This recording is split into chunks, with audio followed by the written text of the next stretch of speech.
प्रणाम मिथिला। हम एकटा पाबनि के गीत लऽ कऽ अयलहुँ हेँ। एहि गीत के रचनाकार छथि आदरणीय निशा झा जी। बहुत सुंदर के गीत लिखलथि हेँ। हुनका सादर प्रणाम करै छियनि। सब गोटे के बरसाइत पाबनि के हार्दिक शुभकामना अछि। पाबनि पूजा ये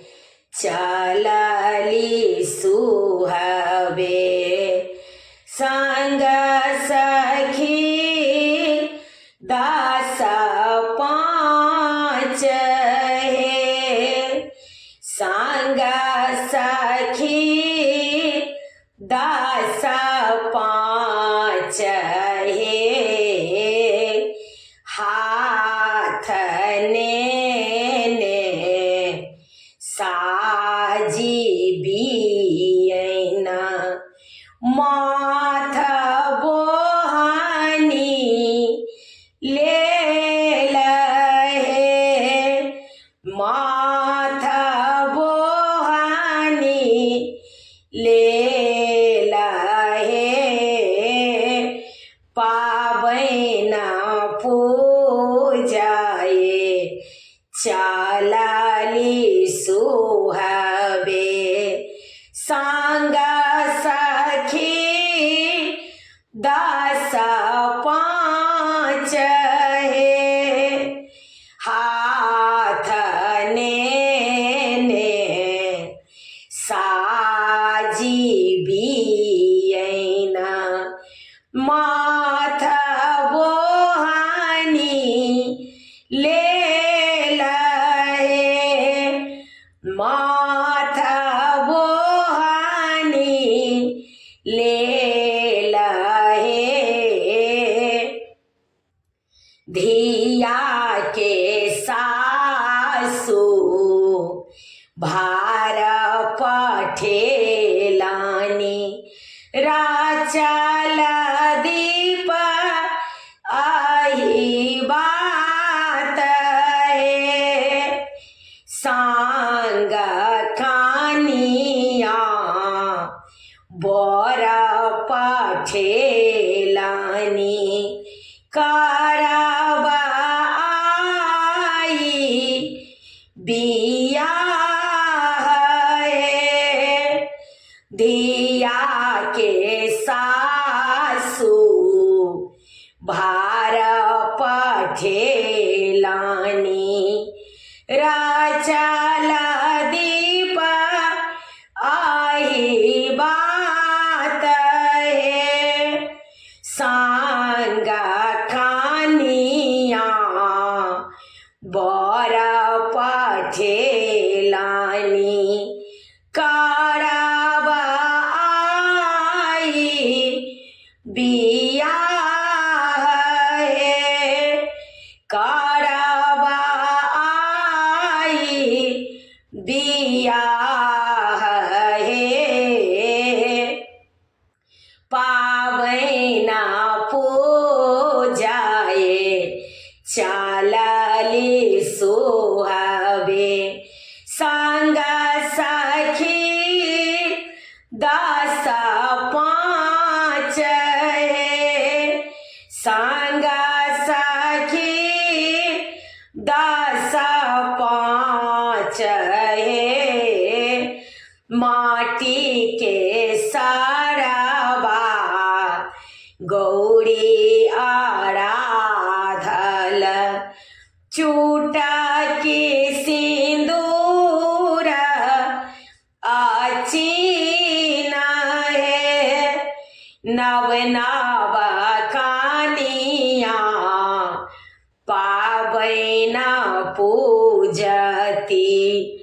हम सब पूरब हकार है, हम सब पूरब हकार है, माटी के सरबा गौरी आराधल, चूटा के सिंदूरा अचीन है नव नव कानिया पावैना पूजती हम सब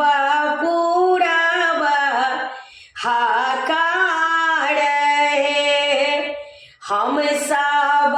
पूरब हकार है पावैना पूजाए चलली सुहबे संग सखी 10 5 है संग सखी 10 5 है सब सोहागिना संग जल ढारब हाथ ने सब आम है सब सोहागिन संग जल ढारब हाथ ने सब आम है पान फूल नैवेद चढ़ाएब मंगल भाग सोहाग है पान फूल नैवेद चढ़ाएब मंगल भाग सोहाग हे मंगल भाग सोहाग हे पावैना पूजाए चलली सुहबे संग सखी 10 5 है संग सखी 10 5 है हाथ ने साजी बीना माथ बोहानी ले लहे माथ बोहानी ले लहे प्रणाम मिथिला गीत नीक लागत तऽ कमेंट में जरूर कहे जाय जा हमर यूट्यूब के लिंक अछि रंजू अजय मिश्रा कऽ अहाँ सब गोटे से आग्रह अछि जरूर सब्सक्राइब करी।